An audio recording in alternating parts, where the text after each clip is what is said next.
Right, welcome if you just joined us over Zoom, and it looks like we are also live on Facebook, so we'll get started in a couple of minutes while we wait for some others to join us, but welcome.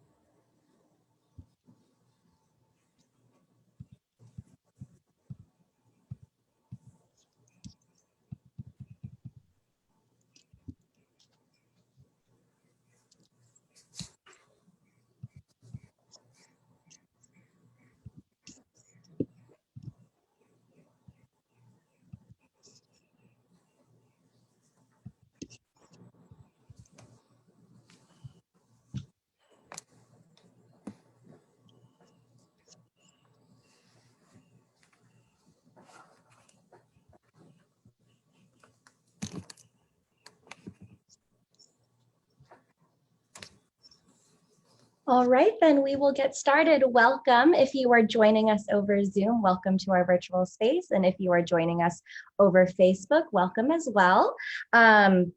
This is part 2 of a lecture series that we're doing here at the Timken Museum of Art. So I hope you are excited and ready to listen. So just a couple of housekeeping things before we get started.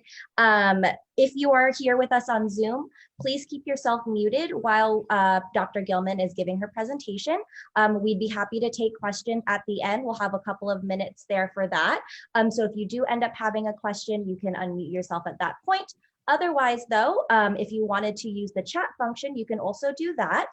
There's a little speech bubble at the bottom of your screen that says chat at the bottom, and you can drop your questions there in the chat box and we can address them at the end. But otherwise, please keep yourself muted while Dr. Gilman is giving the talk. If you are with us on Facebook and you do have a question, you can also ask a question via the comment section there. And we'll also be monitoring that as well. So if you do have a question on Facebook, you can do that as well. Otherwise, though, we can go ahead and get started. So as I mentioned earlier, this is part 2 of the lecture series. We are really excited to have Dr. Gilman with us. She is one of our docents, and she's also a professor of biblical studies at University of San Diego. So we're so excited to have her presenting this series to us. Today's topic is how could a desert hermit be so influential? And it's about St. Anthony the Great. So I will go ahead and hand this over to Dr. Gilman, and she can lead us through.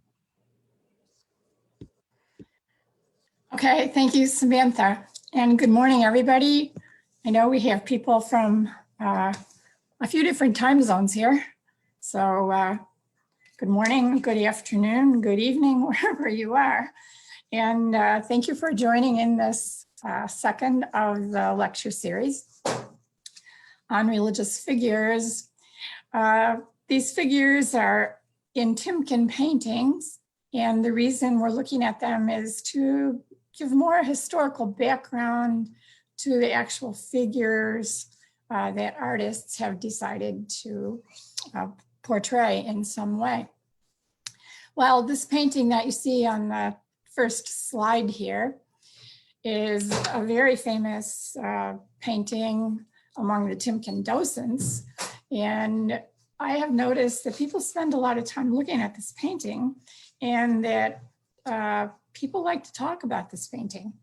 There's something very intriguing about it, and maybe we can probe some of that today in taking an angle, not so much looking at the artist's technique, but more about why did the artist paint this particular person, Anthony, and what was Anthony's story behind this, and why was Anthony famous? After all, as you can see from the title, Anthony was a hermit. So hermits don't necessarily communicate with many people, and yet his influence was literally astounding. So as we move into looking at this picture, notice, first of all, it's by the, I did want to say also, before I start talking about the picture itself, that generally you can expect in this lecture will kind of cover the following ideas, or you could say main themes.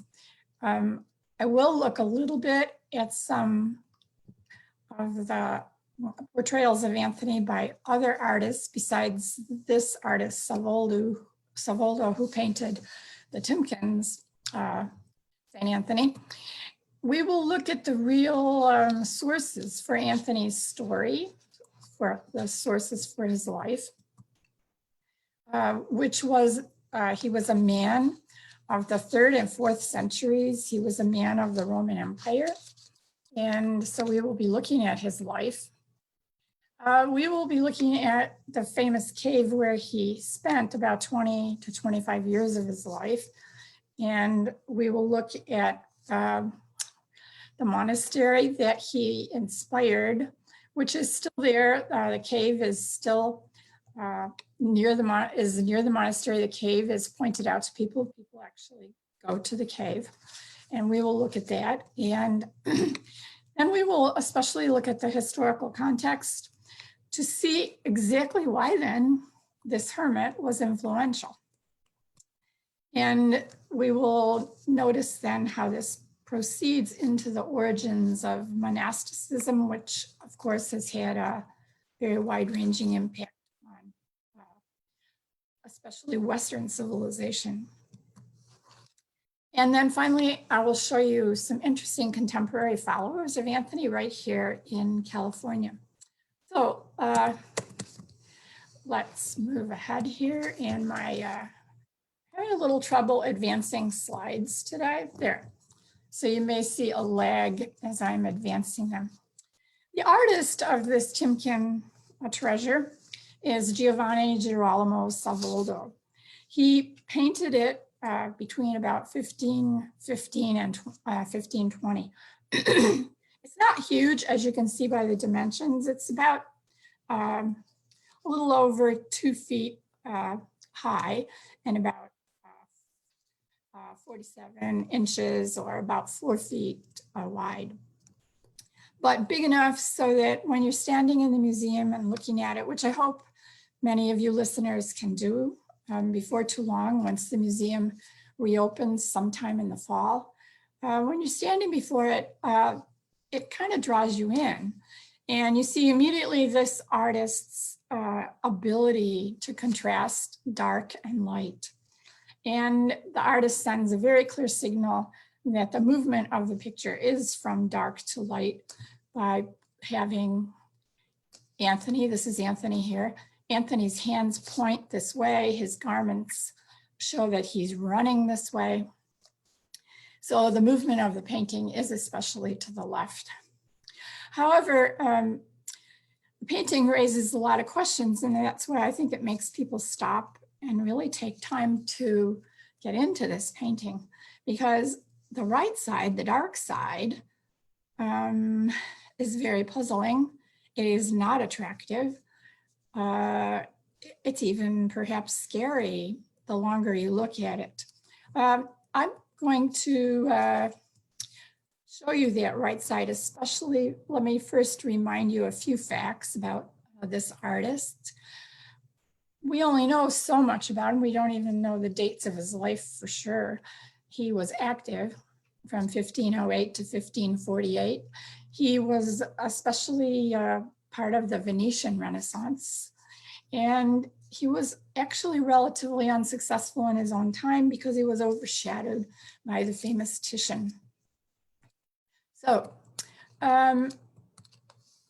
when he painted this, and here's a detail from the right side. Okay? You can see that he included in this painting some very strange things, very strange creatures. When we look very closely at it, you can see it even better if you stand in front of it in the museum, but also fire, sort of like a sense of terrible conflagration. And over here, look, there's an eye, a very strange, I would say unfriendly dark eye. What is this the eye of? And you see also there are some very beautiful objects here. In this section right here in the cave, there's a ship. And there are people, they look almost like they are unclothed. They look almost naked. Are these people entering the ship that supposedly took people to the underworld? Is that what's going on there? Let me go back to the painting again. So what I just showed you is this section.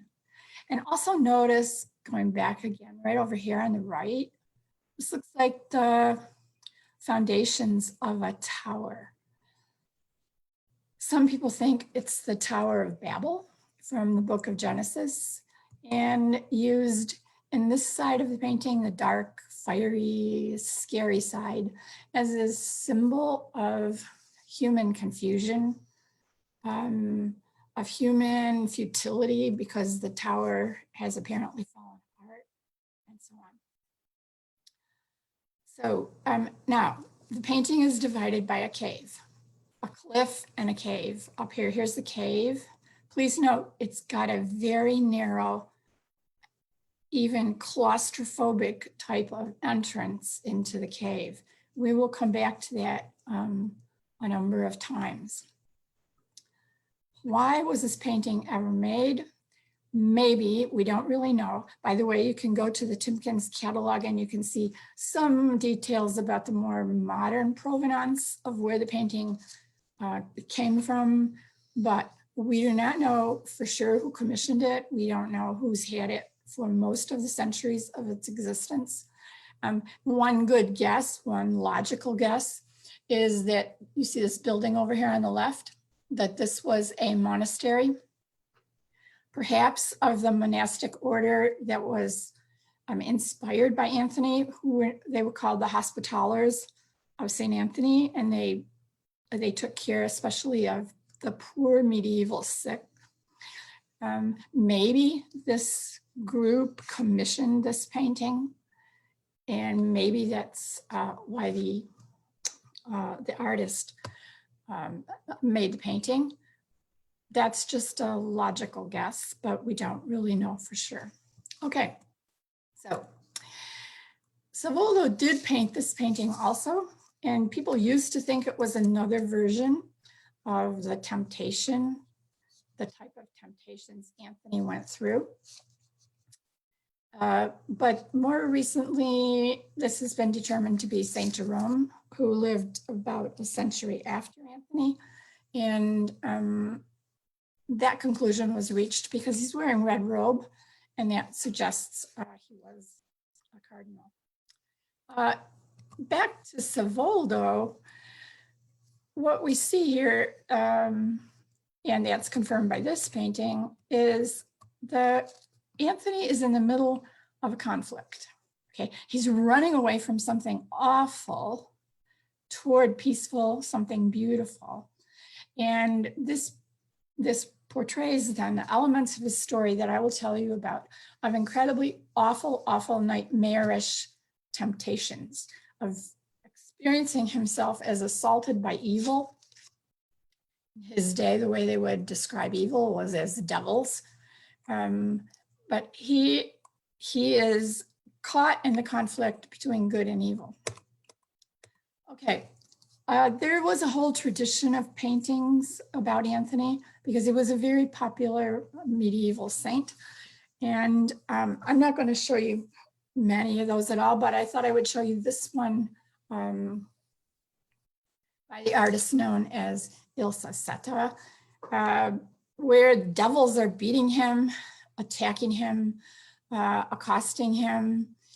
This is a much simpler portrayal of the trials of Anthony.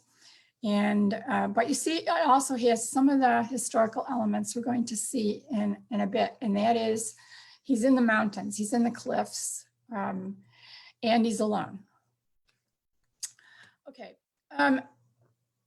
many people think that Savoldo was influenced by the famous Dutch artist Hieronymus Bosch, who himself had painted, as you can see here, had painted a triptych, a three-part presentation of St. Anthony's torments, temptations in earlier in around 1500.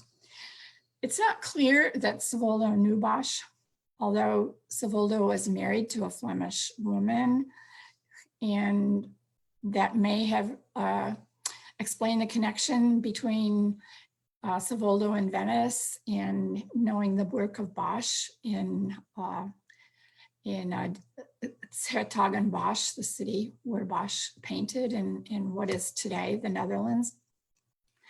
In any case, I want to zero in on the middle section of the triptych. So I've taken a detail of the middle section here, and I wanted to show you, first of all, the tower. And you see, this is a very interesting wreck of a tower because it shows you the beautiful architecture on the outside, but it shows you that this is fallen apart. And again, it's a suggestion probably of the Tower of Babel and of what a disaster. The proliferation of human languages is on the symbolic level for the confusion of humanity. So this painting by Bosch, predating Savoldo, is filled with strange characters, animals, beings of other sorts, strange humans in strange forms, and so on. So this surreal scene may have been known to Savoldo, or he may have heard about it, and suggests the surrealism of his own painting. All right, so now let's leave the painting itself and go right to Anthony. So Anthony is known as Anthony of the Desert, Anthony of Egypt, Anthony the Great. He's not that Anthony you might have heard of, Anthony of Padua. That was a Franciscan, a very different Anthony. So this is Anthony of Egypt. We're going to talk a lot about Egypt.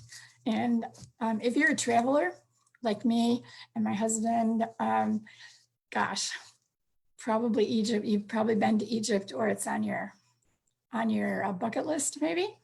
And I certainly recommend it. I will be talking about various places in Egypt as we go along here.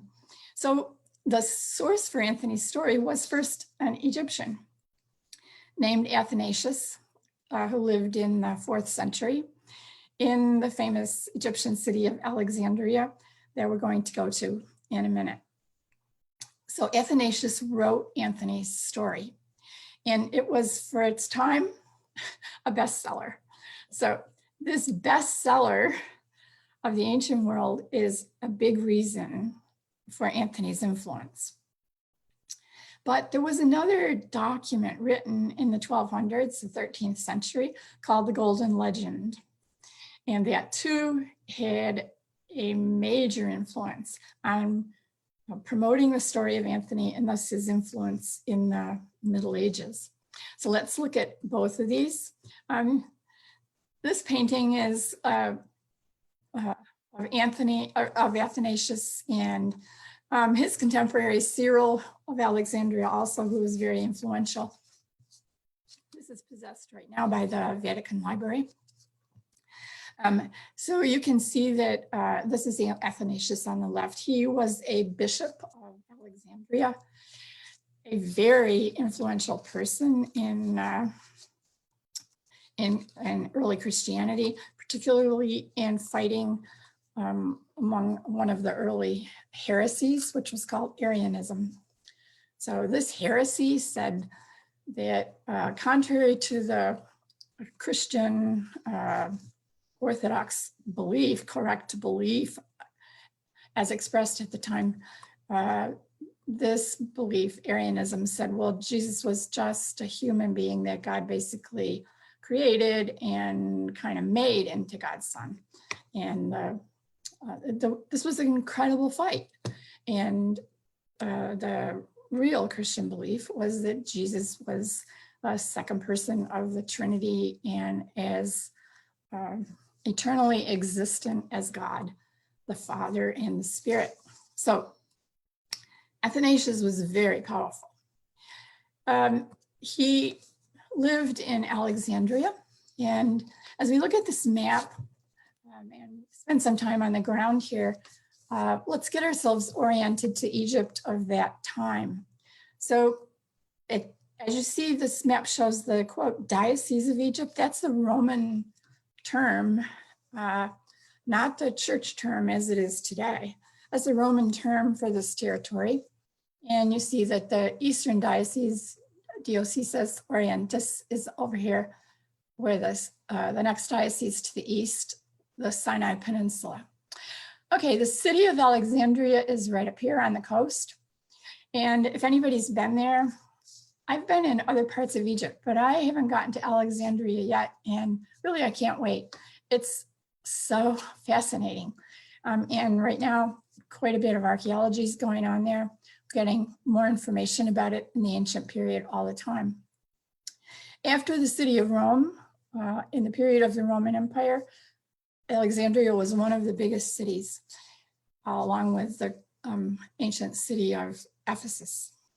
So Alexander the Great had started the city in about 330 BCE, had established a phenomenal library here, which made it a center of learning, had decided to populate it with, by inviting all kinds of people to move there. And in particular, he went over here to the Levant, the southern part of the Levant, to what was the Roman province of Judea, and he invited Jewish people to move to Alexandria, and many people did. So Alexandria had a Jewish population approaching 25% of the population, which was an extremely important and impactful,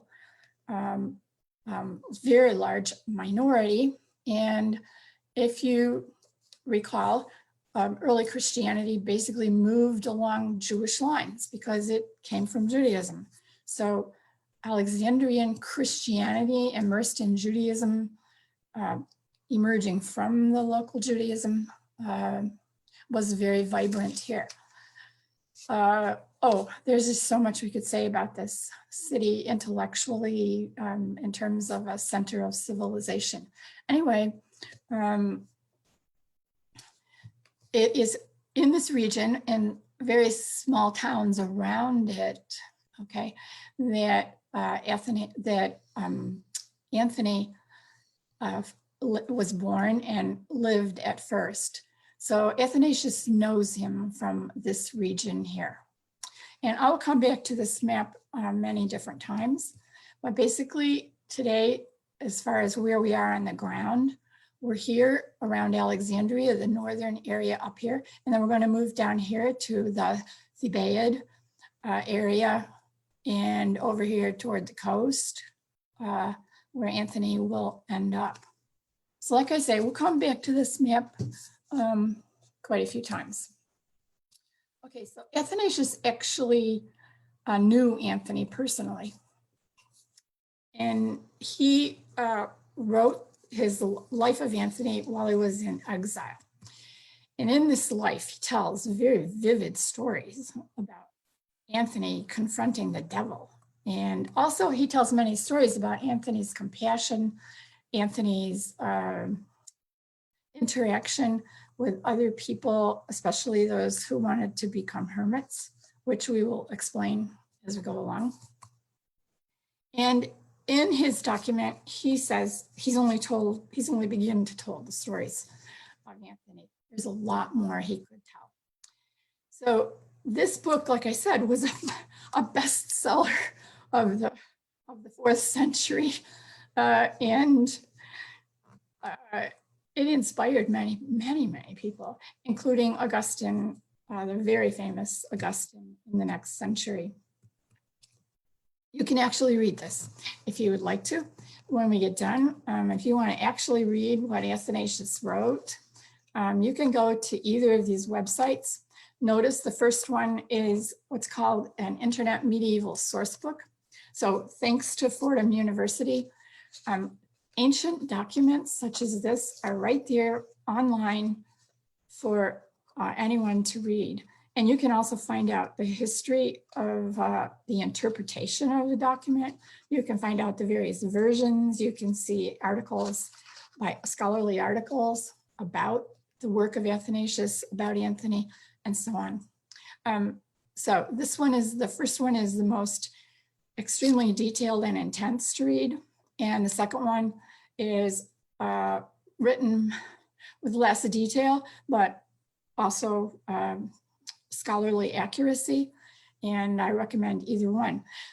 This reminds me to tell you that this lecture will be on the Timken's Facebook page, so you can go back and listen to it again, but you can go back and find this slide, and the links are hyper, so you can hyperlink right from your computer to these sources.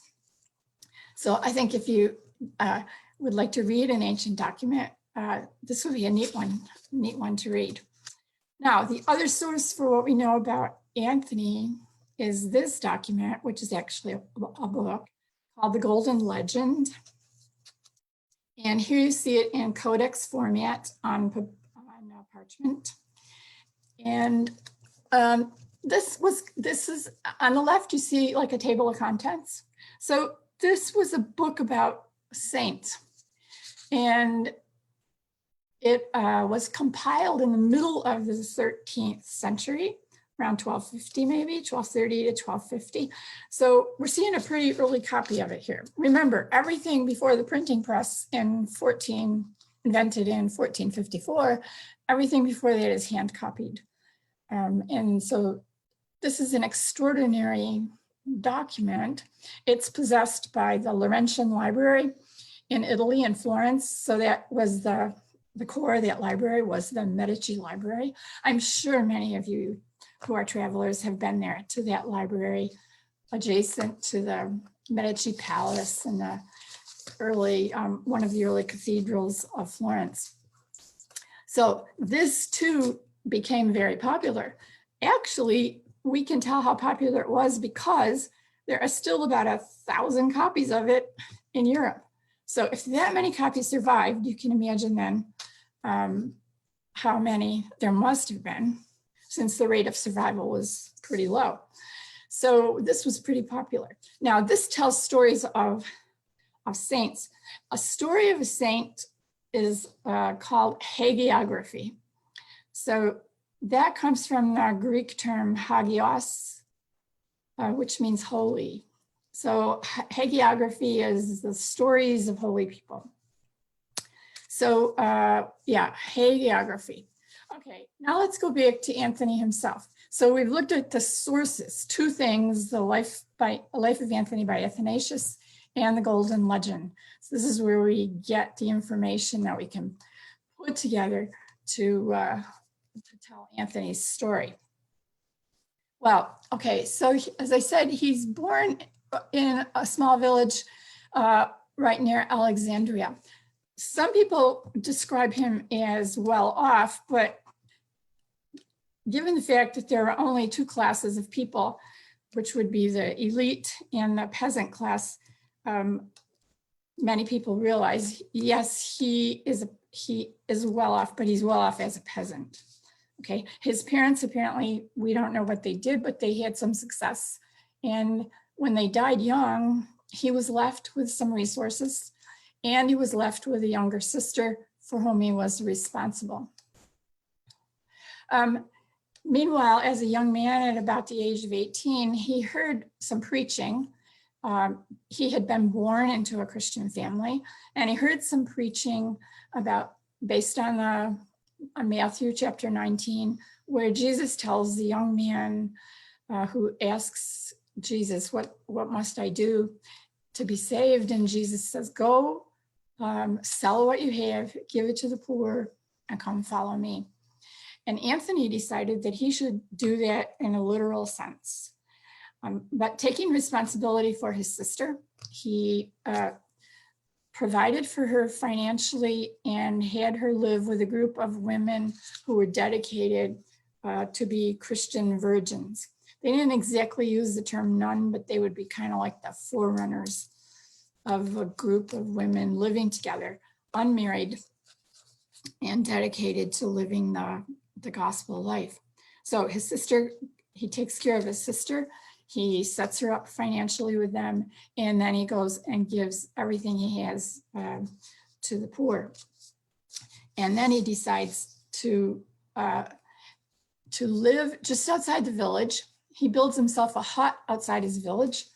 And as we would say it today, he decides to live on the edge of town.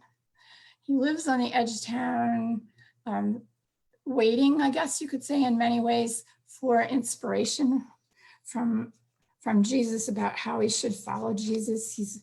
He spends time helping the poor. And meanwhile, he hears about a man from the Thebaid, down here from Thebes, named Paul of Thebes. And he goes and searches out Paul. So Paul was a hermit. And Paul was living in a cave. And so he was already known, which confirms what scholars say about Anthony. Anthony was hardly the first person to live his lifestyle, but he's the one who becomes famous for it because of Athanasius's book and the later Golden Legend. So anyway, he goes to try to find Paul. And as you notice on my slide with this picture by Velázquez, Paul is described as an anchorite. So we're going to use different terms about these hermits. Anchorites were hermits who lived in caves and for the most part didn't come out.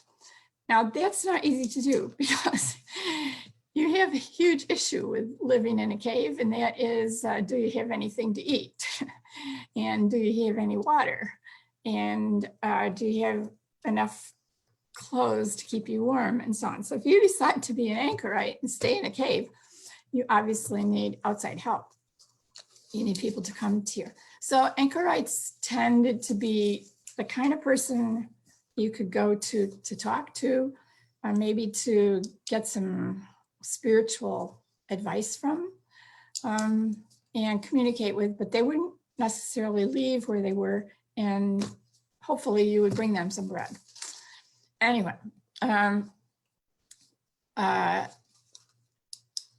we have Anthony arriving here to talk to Paul about his life. And you can see that Paul, as the story goes, then Paul is the inspiration for what Anthony will do. Those of us who are interested in how paintings are interpreted know that you're always looking for attributes. So what are the attributes of Anthony and Paul? Well, here we see some of them, not all of them, but just some of them. If you see a raven in a painting bringing bread to two people, that's Anthony and Paul. They were so busy talking about being a hermit that a raven had to bring them something to eat. But also, Anthony made a second visit to Paul later on, follow-up visit, you could say. And that's in the painting too, and that's down here. And what happened was when he got there, Paul had been dead for some time. So Anthony found Paul dead, and Anthony was going to bury him, but he could not. He either didn't have the right tools or the strength to bury Paul of Thebes. So some lions came along and helped him. So that's why you also see lions digging down here to help Anthony bury Paul. So that's another attribute. You often see lions in a painting near Anthony. Okay, this painting is at the Prado, extraordinary, reflecting this early period in Anthony's life when he learns from Paul of Thebes how to be a hermit.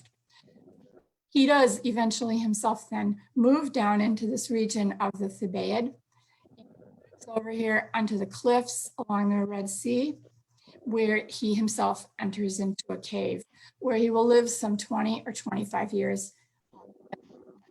I would say at this point, you see that Anthony's life is a progression, and it will continue to develop as I go along here. So he starts out living on the edge of town. What I didn't mention is he then did move further into the Western Desert outside Alexandria, which was not a normal thing to do. Egyptians did not live in the desert unless there was some major reason they had to go out there. It's too dangerous. The desert was not a beautiful place. It wasn't like here in California where we go to Borrego Springs to see beauty, right? Yeah, the desert there is glorious. No, the Egyptian desert in the ancient world was dangerous and scary. So he had already progressed from living on the edge of town out to the Western Desert. Now, following Paul, he goes down here into this cliff on the Red Sea, and he lives in a cave for about 20 to 25 years. This is the backdrop of a monastery known as the Monastery of St. Anthony. And this is the area where he was in a cave. Others came and learned from him, followed him. I'll mention that in a minute. And this monastery then traces its origins to about the year 280 with Anthony, the inspiration coming from Anthony. So you see these cliffs, and here's another view, which is a little sharper, I think. The entry to this monastery has an image of Anthony entering into it. So this monastery has survived all these years. Obviously, you can see that it has grown enormously over the years, from way back at the time of Anthony. It is a very famous destination these days, especially for Coptic Christians, who are the major Christian group of Egypt. And a traveler can go there. I myself have not been able to get here yet, but it's on my list. I highly recommend visiting this and another monastery I will show you in a minute, because these places have had an interesting impact on civilization. Okay, look up in the hills here, and you can see how there's a very little life. You couldn't grow much up here. And because of erosion, there are all kinds of caves. So there's an interesting series of negatives that were given to the Byzantine Center of Dumbarton Oaks in Washington. That some of them have been developed and are in the public domain. And this one, these negatives are from the 1930s. I find them really interesting. The starkness of the black and white is beautiful, but also you can see the terrain here. So this is actually a picture taken from Anthony's cave, looking north. And here's the cave. So that's kind of interesting. Now look at the shape. It's a tall kind of opening, narrow. People say that if you're claustrophobic, you will have a little trouble going in here. So that makes me nervous because I am claustrophobic. But anyway, I'll go in, I'll overcome it. Maybe it's worth it. It's gonna be worth it to see it. Apparently when you get through it, squeeze through it, there's about 12 feet of opening in there. And this is where he would have lived. But notice the shape. And now back to Savoldo. Notice the opening Savoldo places in the cave. Assuming this is what he is showing us right here. It's kind of interesting because it probably suggests that in telling the stories of Anthony, lore was passed on. Maybe Savoldo heard in the stories he heard passed on, that this was a very difficult cave to get into where Anthony lived. Okay, I want to ask you this question related to the title of this lecture. So why was Anthony so influential? Why did this monk who lived out here end up becoming such an interesting, influential character for other people? Well, I need to first contextualize him, but I also need to just kind of go back a little bit first and tell you what happened with the monastery. So while Anthony's in the cave up here, okay, other people start to come wanting to be hermits. And I'll explain why in a minute or two. But anyway, these people in a certain sense need guidance. And so the last stage, you might say, of Anthony's years is he becomes kind of a father figure to people wanting to be hermits. Most of them were men. There were also some women out in the Egyptian desert also living a hermetic life. So Anthony becomes their father, the word for which is Abba, and that's where we get the word abbot. So Anthony moves down to below the cliffs, and he builds a hut down here. And the people who come to him for advice to be hermits and want to join him, they build huts around the same area. So you have to envision that the origins of this monastery are a whole cluster of huts. That's all, a whole cluster of huts. But sometimes they come out of their hut and meet as a group, maybe for some kind of a liturgical celebration or maybe for some meals. That's the format then of the monasticism that comes from Anthony, and we call it cenobitic. Okay, so this means people live alone, but within a close radius, and they only come out sometimes. So this is a stage beyond being a hermit. It's like being a hermit in a community, okay? So it's a progression in Anthony's life, and it becomes the foundation then for monasticism growing out of this situation. Okay, back to my question, why was he so influential?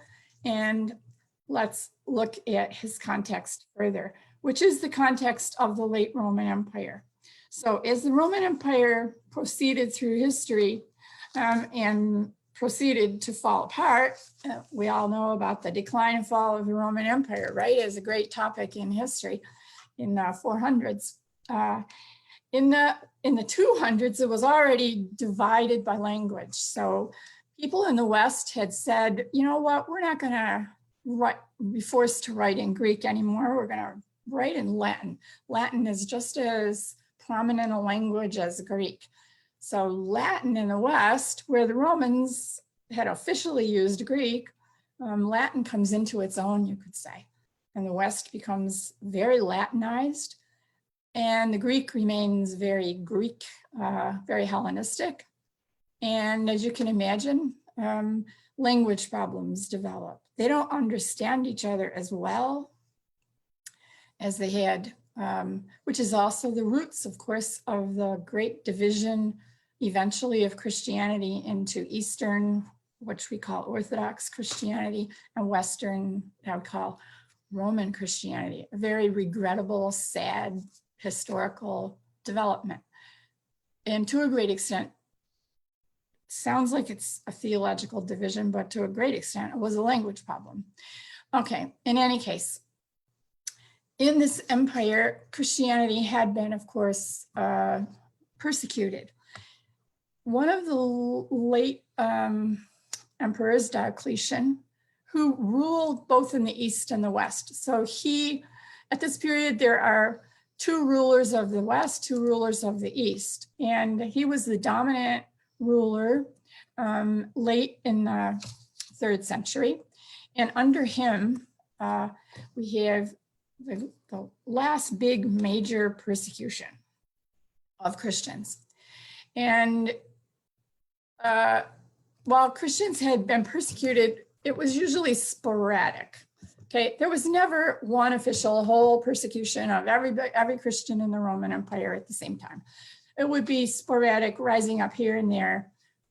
Dangerous for Christians, you never knew when it was coming, but this was the last really big one under Diocletian. And it failed because Christianity had spread and had become, people understood it more, and it had become very popular. But also people did live with the danger of, yes, you could be rounded up anytime. You could be arrested, especially if you taught it to anybody else. So Christians lived with that reality. And yeah, Diocletian tried to rub it out, but it didn't really work. This was right before then Constantine takes over from Diocletian, and he himself becomes a Christian.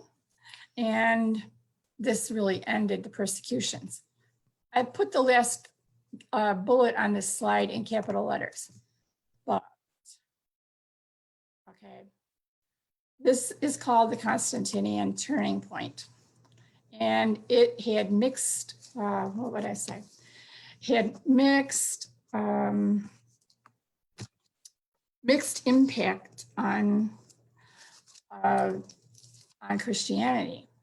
So Constantine is extraordinarily powerful, and he has many motives for being a Christian, using Christianity to unite his empire. Oh, you could talk about Constantine for years, and we know a huge amount about him, and we know about vast amounts about his architecture and so on. Okay, we talk about this period, at least from the period of religious analysis, as the Constantinian turning point, because in 313, Constantine and his co-ruler issue an edict that says Christian worship is no longer illegal. Whoa, that's really interesting, because Christians didn't dare to build buildings. They met in people's houses. If they had a lot of people, they knocked down a few walls in the house and made a church that way. We have, archaeologically, we have an early church in a place called 𝗙𝗹ន់, where we can actually see the architecture of how they did that. Yeah, they didn't build churches. They were not going to draw attention to themselves. And they managed in what historically we called house churches. But now Constantine says it's okay to be Christian. And this meant, oh, they could build buildings. And Constantine himself gets interested in building buildings. And this makes him the great patron of the church. So what a change from, the mid 200s, where it's illegal really to be a Christian, to the early 300s, where now the emperor is leading the way. That seems to look good, doesn't it? But somebody like Anthony, somebody like Anthony is going to say, no, this is not good for us. I would like to explain Anthony's type of attitude by doing a slight case study here, and that would be about buildings. And that would be from the architecture of the kinds of buildings Constantine built to be churches. So Constantine and his advisors and including various Christian leaders, decided, yeah, we should build basilicas because they will hold a lot of people. So Constantine ordered some really large ones. We still have the remains of some of those. We have a huge amount of history and archaeology about this very topic. A basilica was not a new idea. It was a common kind of building that you built in Roman cities. And they were like the law courts, or they were places where you could go if you had official business.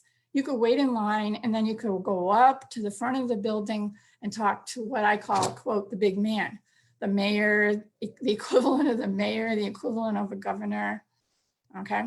It was a place where you could go to get business done. I say it's sort of like City Hall in the ancient world.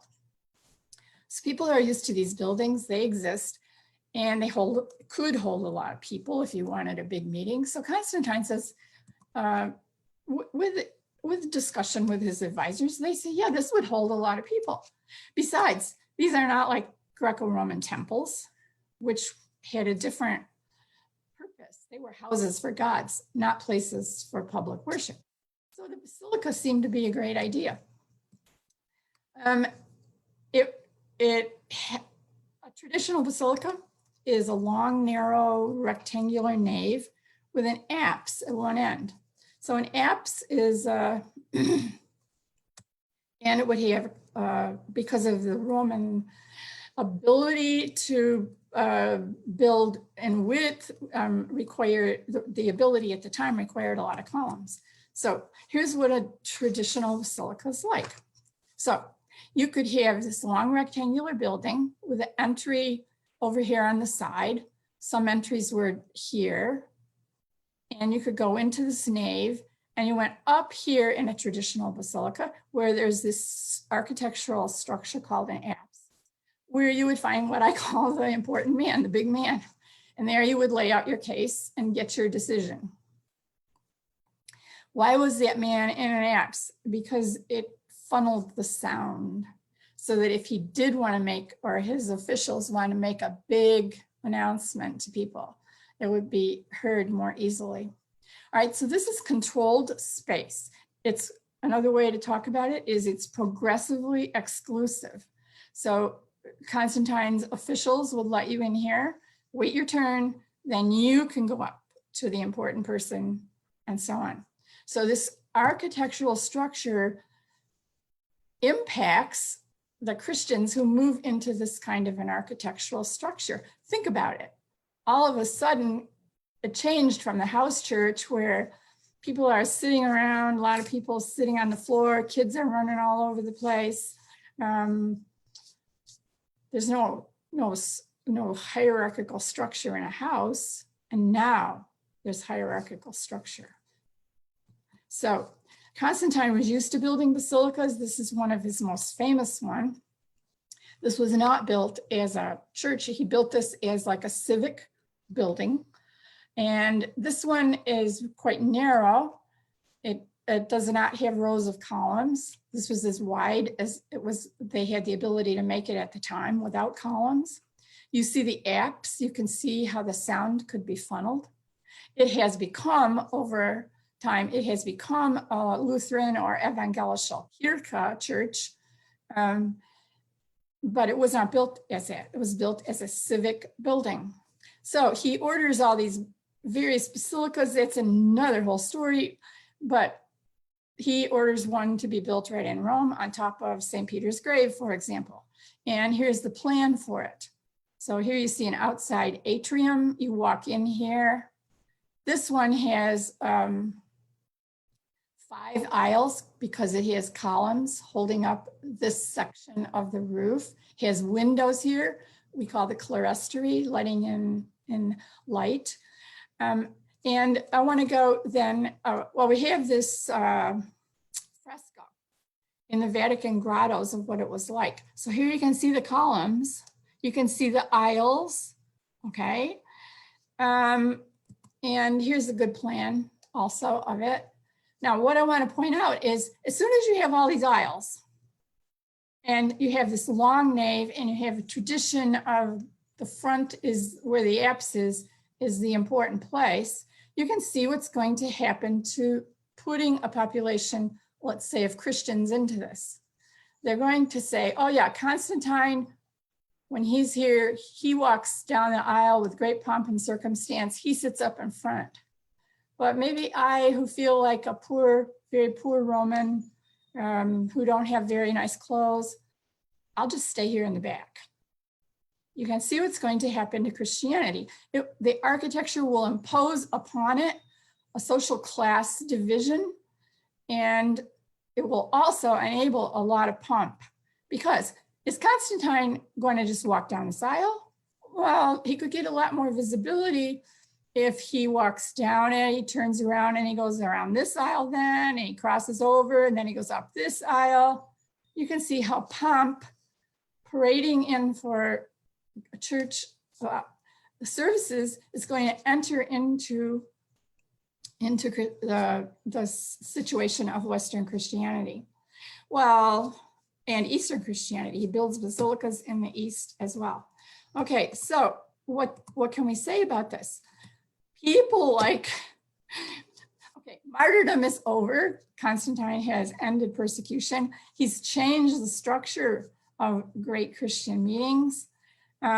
People like Anthony are saying this we don't like this, because Christianity is now host to people who don't really believe. They are socially Christians. Okay, so we have a move away from martyrdom and so on to those Christians who are dead serious about following Jesus, who then find their way to do that in asceticism. So becoming a monk like Anthony becomes a very, very popular option. Thousands of people went to the desert. In Egypt, monasticism develops in a very large way. And it's because, to some extent, when the world becomes friendly to Christianity, but doesn't really change, doesn't really believe, it's a social reason, then some people will react.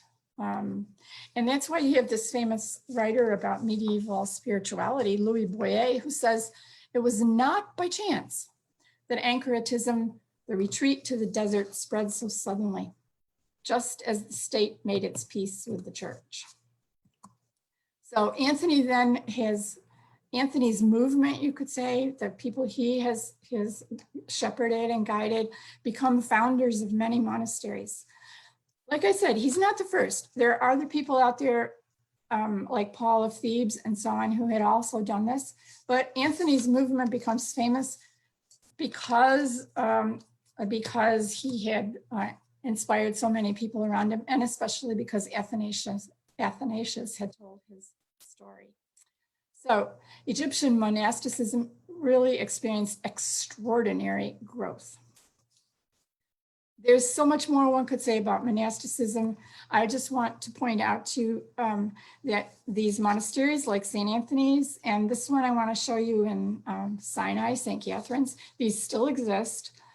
They have been repositories, because they've been there so long, they've been repositories of many of the great writings of civilization, many of the most important icons that we have.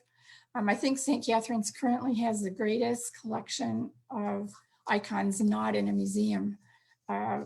St. Catherine's has been here since about 300. Maybe some of you have been here. This one is very well known to many people. Right now, it's a little dangerous to go there because there are extremists, sort of like the Taliban type, Al-Qaeda type, who even have given the monks, put the monks in danger currently. But these places throughout history have been repositories of civilization. They represent, in many ways, the whole monastic movement that burgeoned throughout Christianity, and to which we owe, if you think about it, we owe a huge amount of the retention of learning and so on. Nobody invented universities until around the 1200s.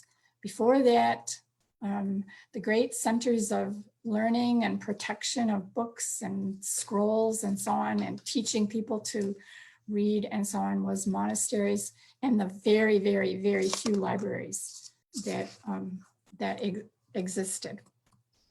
So St. Catherine's is a place where you could visit. I want to go there myself. I had a chance to go once, except as a grad student, and I was going to go with my professor, a man, and two other grad students, two men. And the person who was going to arrange for us to get there, which at the time you had to do by taking a flight to Aqaba and a Jeep, 8 hours through the desert, he said to me, "You may get there all the way and they'll let the men stay, but they won't let you." And I couldn't face standing outside the monastery all night long with scorpions. I probably would have had some visions like St. Anthony did. But I'm still mad at myself. Those of you who have a feminist history like I do, are you mad at yourself for the things you didn't do in the 1980s and 70s and so on? Are you mad that you didn't fight back more even then? Well, anyway, I'm still going to get here, but got defeated that one time. We could talk about this all day too. Thanks to this monastery, we have one of the oldest copies of the whole Bible, the Old and New Testament. some of you for sure have seen this in the British Library. Okay, are there people who live like Anthony today? Yes, there are still people who are somewhat hermits. And those are the people who belong to the group called Carthusians. You call such a colony a lavra, from the Greek word laura, which means street. It means they live on a street in their own little places, and we call these charter houses. The Grand Chartreuse in France is the most famous. Maybe more famous is their Le Cour Chartreuse, which you might know. But the famous charter house at Parkminster in England is also one of their places. If you want to see a movie about these people today, Into Great Silence is really good. It's absolutely silent too. It's pretty interesting to watch that movie. Okay, there's one group in Vermont too, and there's a similar group called 𝗙𝗹ល់, and there's some of them right here in California. So I wanted to show you this because right here you can see Anthony's concept. So notice how you see all these little buildings. So these are the equivalent of their huts. So they still live as hermits in these buildings. And then you see this chapel.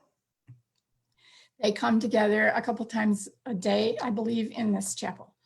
So it's still this concept of being hermits together in a community. We call this the Cenobitic or Cenobitic way.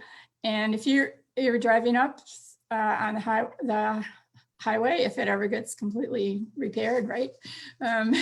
You can go up to about 2,000 feet. You can drive up to this place. You can go into their bookstore. You can go into their chapel. You might run into a monk or two to talk to. And they also have a branch, a smaller, in the hills over Berkeley, where you can go and you can talk to them. So some people, most people who became monastics, of course, are quite different and became much more community oriented and much more, with much more of a social outreach. Okay, a few final comments. Anthony became known as the founder of monasticism, even though he wasn't the first. It's because he became the most famous. Other very famous monastic leaders like the famous Pachomius are well known too, and had an enormous impact as well. Monasticism's impact on civilization is unbelievable. We are very lucky that there were people who kept documents and protected them and valued teaching and so on throughout much of the turmoil that human civilization has gone through. Well, speaking of turmoil, I think Anthony represents a person caught between good and evil. And is that not the perplexing dilemma of humans throughout history? When to do good and when to do evil, and how to avoid evil and survive in every generation. I think Savoldo said one more thing with this painting. Did you notice Anthony's looking back? He isn't just running. Is he looking back because, as horrible as that was, or whatever he was tempted to do, it still pulled him? He was still inclined to do it, whatever it was. It's hard to know, isn't it? I mean, when you look at this painting, Savoldo seems to want to talk to the viewer. Well, I will stop there, and I would be happy to take a couple questions. Thank you so much, Dr. Gilman. A virtual round of applause. That was such a fantastic talk. Really, really interesting kind of overlook of St. Anthony and his influences. I believe there is actually one question already here in the chat. Becky is asking, is there any concern that the extremists in kind of the area of where St. Catherine's Monastery is there any concern that they might try to destroy the icons there? Okay, hi Becky, glad to know you're here. Let's go back to the Mount Sinai. Yeah, hi, thank you. here. As you see, it's set up like a fortress, And it is inside this monastery, there is also a mosque. So many of the people who work here with the monks are local Muslim people. And in one way that's good, because it's clear that the monks, and there are only, I think there are less than 20 right now. Wow. It's clear that they are friends with the local people and supportive of the local people, but this place is very, very remote.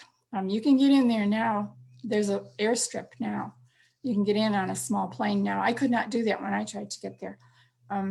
But yeah, but how well the Egyptian government is protecting it, it's hard to know. I think people go here to climb the traditional Mount Sinai, and that in itself, could be dangerous. So I'm not sure if you can even do that these days. So yeah, thank you so much. Can I, this is Dee Dee. Yes, go ahead. Yeah, didn't put in a chat question, but I just wanted to add something that comes to me from the guards in the Timken in the day when we were still open. And I just love it. In the painting, again, of Anthony, it used to irritate this one guard terribly that people would say he was running. He said, "Can't you see he's sitting and he's pivoting?" And I just laughed at that. And I make a point in his honor to say that Anthony is sitting and pivoting and not running, because he still has his choices, of course, looking backward and the terrible stuff, but also for fun. It's a split screen kind of thing in its day with the hell on one side and hell on, and heaven-ish on the other. And of course, it's anybody who's been in Italy and Tuscany considers that a Tuscan scene where the monastery is. I have seen the Camaldolese monastery in Tuscany, and it's probably the same one. But the point is that as Florence is saying, that this is a choice, which way do you want to pivot? And I get questions sometimes from Middle Eastern people who come, and they say, goodness, why is it, they can't believe that it's so green and splendid where the monastery is. And I said, well, listen, these people didn't travel. They didn't get to Egypt. They didn't know what it was like. Be patient with them. They're doing their best. And so the other thing to say is that the split screen concept, he was very influenced not only by presumably Hieronymus Bosch on the right side with the hell scenes, but he was very influenced by Leonardo, who loved to do rocks, as we know. And we've got that big fat rock right in the middle of the caves and all of that. And it was a really big deal to do rocks well. Leonardo was into rocks big time, geology. And of course, the sfumato in the background there with the blue mountains and the clouds. So just wonderful painting. And it is so representative of its age. And yet it has an old theme, but a contemporary theme for any human being that looks at it, as well as from the perspective of the Renaissance, looking forward to what's going to come. So thank you, Florence. I thought that was just a wonderful, wonderful lecture. It was just fantastic. Thanks, Dee Dee. Thanks for chiming in. One thing we didn't get to talk about also is that Anthony became the patron of people in the plague, particularly in the 12th century, and particularly for the disease called erysipelas, which is a skin disease caused by bacteria. And the monastic group that formed the Hospitallers of St. Anthony that took him as their patron, they especially worked with the poor in really dirty, awful circumstances in medieval cities, which are the type of places where you could catch that kind of skin disease. So another attribute, and I'm not sure about it in this painting though, is this plant down here. Because there were certain herbs that were recommended to take to get rid of the skin disease, sometimes those were put into paintings of Anthony. Now we need to ask, I need to ask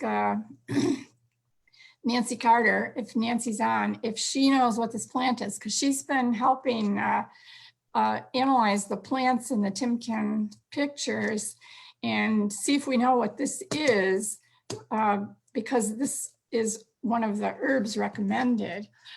to get over erysipelas. We could go on and on about all the things that are related to this painting. Maybe I could take one more question. Yeah, let's see. I think Becky had one other question. There's lots of great thanks in the chat as well. So thank you, Dr. Gilman. One other question that Becky had is it documented that St. Anthony had maybe bad dreams, like about, you know, kind of that by experience? Well, I don't know what you mean by documented.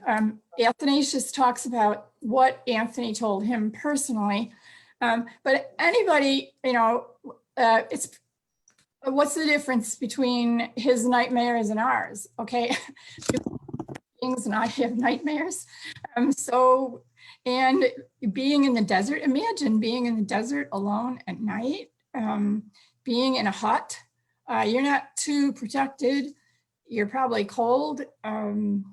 Maybe hearing growling around you or snakes. I told you I would be afraid to stay outside the monastery because of scorpions possibly crawling over you. I mean, so obviously he's scared, or he calls these you know, demons attacking him. It's kind of, I noticed people talk today about their demons. They say that's kind of funny to use the term today too, isn't it? When we don't necessarily believe there are these beings. We have awful demonic experiences in nightmares and even physically. So I'm not sure what we would say by documented. You know, most likely he's saying what happened to him, how to interpret that medically or psychologically. You know, that's the question. I think it's because of the two writings that were about him, and Yes. maybe share those dreams with the man who helped him become famous and wrote the book about him. And maybe that's what inspired the painter to paint this painting. Oh, that is. So we can be quite sure that Savoldo's source is probably the Golden Legend for the information. Word of mouth of other people who have learned the Golden Legend. People who tell the story, you know, stories got passed down, so people aren't necessarily literate when Savoldo's painting, but people are telling stories. So yeah, of course, got passed down. Yeah, thanks, Becky, for the comments. Thank you. Awesome. Thank you so much, everyone. I think that is about our time. So thank you for joining us. Before you head out, I did want to let everyone know that, as I mentioned earlier, this is part 2 of a lecture series, and we do have part 3 coming up next week at the same time at 10 a.m. Wednesday, June 9th. So if you would like to join us, that is going to be about St. Francis of Assisi and his, you know, why does he appear in so many paintings? So if you would like to come and join us then, you can find that information on our website, on the Timken website.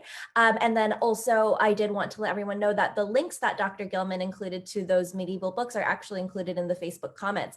So if you did want to go back and read those, you absolutely can.